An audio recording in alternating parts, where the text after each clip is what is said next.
Hello everyone का स्वागत है सभी को जोहार। और सुप्रीम कोर्ट में जो जेएसएससी सीजीएल का मामला गया था उससे रिलेटेड यहाँ पे अपडेट आ गया है। 5 जनवरी सुप्रीम कोर्ट में डेट डिसाइड किया गया है। इस डेट पे जो है वो सुप्रीम कोर्ट में बहस होना है। डॉक्यूमेंट्स की प्रक्रियाएं कहाँ तक पहुँची हैं इसको देखने वाली बात रहेगी और मैं कोशिश करूँगा कि नेक्स्ट वीडियो में सारे अपडेट्स जो है वो जेएसएससी सीजीएल का दे दूँ। देखिए, जब तक डॉक्यूमेंट्स यहाँ पे क्लियर नहीं रहता है इस केस में, चाहे वो सरकार के पक्ष की ओर से हो या छात्रों की पक्ष की ओर से हो, ठीक है, जब तक पूर्ण रूप से जो है वो डॉक्यूमेंट्स कंप्लीट नहीं हो जाता है बहस के लिए, तब तक जो है वो बहस की प्रक्रिया स्टार्ट नहीं होती है। ठीक है, आने वाले समय में जो भी अपडेट होगा जेएसएससी सीजीएल से रिलेटेड सारे अपडेट जो है इस चैनल के माध्यम से आपको दिया जाएगा। इस वीडियो में आप सभी को इतना जानने की आवश्यकता है कि 5 तारीख का डेट जो है वो डिसाइड किया गया है जेएसएससी सीजीएल के मामले को जो सुप्रीम कोर्ट में पहुंचाया गया है विद्यार्थियों के द्वारा। और कैविएट के माध्यम से आप लोगों को ज्ञात होगा कि छात्र भी पहुंच चुके हैं जो जिनको सफलता मिली है, या कहूँ तो सरकार की तरफ से। तो निश्चित रूप से दोनों पक्षों की ओर से जो है अपनी बातें वहाँ पे रखी जाएगी और जजेज के द्वारा जो है दोनों पक्षों को अच्छे ढंग से सुना जाएगा। इसलिए परेशान नहीं होना है, सच्चाई की जीत होगी।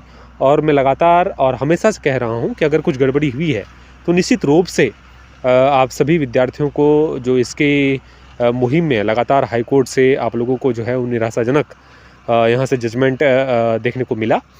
तो आशा करता हूँ कि सुप्रीम कोर्ट से कुछ बेहतर जजमेंट आपके पक्ष में आए और निश्चित रूप से आपके पक्ष में उम्मीद कर सकता हूँ कि निश्चित रूप से जो है वो सुप्रीम कोर्ट जांच का आदेश देगा, क्योंकि आपकी मांग साफ तौर पर यही है कि जिस तरह से जेएसएससी की बहालियों में धांधली हो रही है और हाईकोर्ट ने भी जिस तरह से एक्सेप्ट किया है कि मामला जो है वो नेपाल से जुड़ा हुआ है, अगर नहीं एक्सेप्ट करता हाईकोर्ट तो निश्चित रूप से 10 विद्यार्थियों का जो रिजल्ट रोका गया है नेपाल वाले विद्यार्थियों का, तो निश्चित रूप से ऐसे कार्रवाई नहीं करता कि वहाँ पे जो है वो 10 सिलेक्टेड स्टूडेंट को जो है वो रोका गया है। जबकि हाई कोर्ट का ये कहना था कि 28 विद्यार्थी जो है वो नेपाल गए थे और 28 विद्यार्थियों ने जो है वो पेपर को पढ़ा। उसमें से जो है वो 10 विद्यार्थी का जो है वो सिलेक्शन, फाइनल सिलेक्शन जो है वो जेएसएससी सीजीएल में हो गया है। ठीक है, तो इन सभी स्थिति को देखते हुए ये प्रतीत हो रहा है कि हाईकोर्ट ने भी पेपर लीक की घटना को माना है, लेकिन उसका प्रभाव को कम उन्होंने देखा और किस दृष्टि से देखा ये अब हाईकोर्ट ही बता पाएगी। लेकिन निश्चित रूप से इस चीज़ को वो अप्रूव कर दिया गया है हाईकोर्ट से भी कि पेपर लीक हुआ है। ठीक है, जिस तरह से रिजल्ट को रोका गया, 10 विद्यार्थी जो सिलेक्टेड स्टूडेंट थे उनको रोका गया है। और हिंदुस्तान या प्रभात खबर जो प्रिंट मीडिया है उन्होंने ये छापा भी था कि 28 विद्यार्थी नेपाल गए थे पढ़ने के लिए, उसमें से 10 विद्यार्थियों का जो है वो सिलेक्शन भी हुआ है।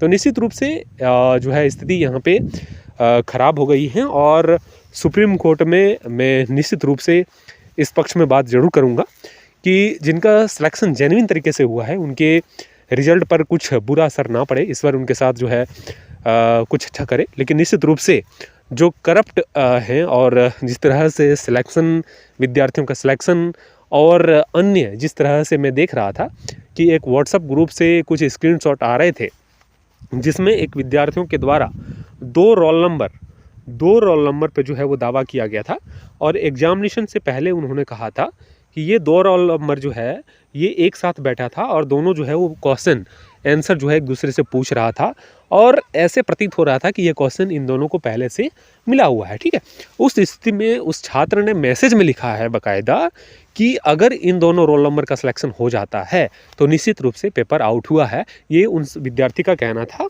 और जब फाइनल रिजल्ट आया तो दोनों रोल नंबर जो है वो सिलेक्शन लिस्ट में पाए गए। तो निश्चित रूप से कहीं ना कहीं इस तरह की त्रुटियाँ देखने को मिली है। बाकायदा इस तरह के प्रूफ और इस तरह के व्हाट्सअप मैसेज ये एविडेंस नहीं हो सकता है सुप्रीम कोर्ट में, क्योंकि इस तरह के एविडेंस को सुप्रीम कोर्ट डिनाई करती है, नहीं मानती है। ठीक है, तो उस स्थिति में जो है आप सभी विद्यार्थियों को निश्चित रूप से जो है एकजुट होकर ऐसे एकजुटता बनाए रखना है ताकि जो भी एविडेंस वगैरह हो और सटीक एविडेंस हो। मैं लगातार सुप्रीम कोर्ट में 5 से 6 वर्षों से केस इस तरह के मामले को देख रहा हूं, तो निश्चित रूप से जो भी आप सभी विद्यार्थियों के बीच में त्रुटि होगी आप मुझसे पूछ सकते हैं। मैं एक नंबर आप सभी को दे रहा हूं 8539047559, इस पर आप लोग व्हाट्सअप मैसेज करिएगा और डिस्क्रिप्शन बॉक्स में मैं जेएसएससी सीजीएल का जो लिंक व्हाट्सअप ग्रुप में मैंने बनाकर रखा है वहाँ पे लिंक भी डाल दूंगा, वहाँ आप सभी विद्यार्थी जरूर जुड़िएगा, क्योंकि संख्या बल सुप्रीम कोर्ट में बहुत मायने रखता है। सुप्रीम कोर्ट में थोड़ा लंबा लड़ाई लड़ाया जा सकता है, आप लोगों को पता होगा। थोड़ा समय यहाँ पे टाइम टेकिंग रहता है सुप्रीम कोर्ट की ओर से, क्योंकि बहुत सारी प्रक्रियाएं करनी पड़ती हैं, ठीक है। बाकी आप लोग समझदार हैं, अच्छे खासे समझ रहे हैं और सभी ग्रेजुएट विद्यार्थी हैं, जैसे सीजीएल जैसे परीक्षाओं की लड़ाई को लड़ रहे हैं, तो निश्चित रूप से करप्शन और जिस तरह से हमारे मुख्यमंत्री साहब का बयान आया है, जिस तरह से डराने का प्रयास किया जा रहा है कि क्यूआर कोड के माध्यम से जो है वो पैसे इकट्ठे किए जा रहे हैं, बहुत सारे छात्र परेशान भी हैं। अरे डरने की बात नहीं है, हमारे जैसे विद्यार्थी, हमारे जैसे शिक्षक जो हैं आगे आएंगे, आप सभी विद्यार्थियों की मदद होगी। और निश्चित रूप से इस भाषण से, मुख्यमंत्री के भाषण से डरना नहीं है आप सभी विद्यार्थियों को, क्योंकि आप सभी विद्यार्थी कुछ गलत नहीं कर रहे हैं। विद्यार्थी, सरकार के पास तो बहुत सारे पैसे हैं, वो आराम से सुप्रीम कोर्ट में लड़ सकते हैं, लेकिन विद्यार्थी पैसे कहाँ से लाएंगे? कोई चांदी का चम्मच लेके पैदा तो हुआ नहीं है सीएम साहब के जैसा, तो इकट्ठा करना ही पड़ता है चंदा ना। और चंदा जो है वो प्रभावित लड़के ही दिए हैं, कोई आतंकवादी नहीं दिया है, ठीक है। इसलिए परेशान नहीं होना है, चैनल को सब्सक्राइब कर लीजिए। आने वाले जितने भी अपडेट्स होंगे वो सभी आप सभी को दिया जाएगा। आप सभी का शुक्रिया, बहुत बहुत धन्यवाद।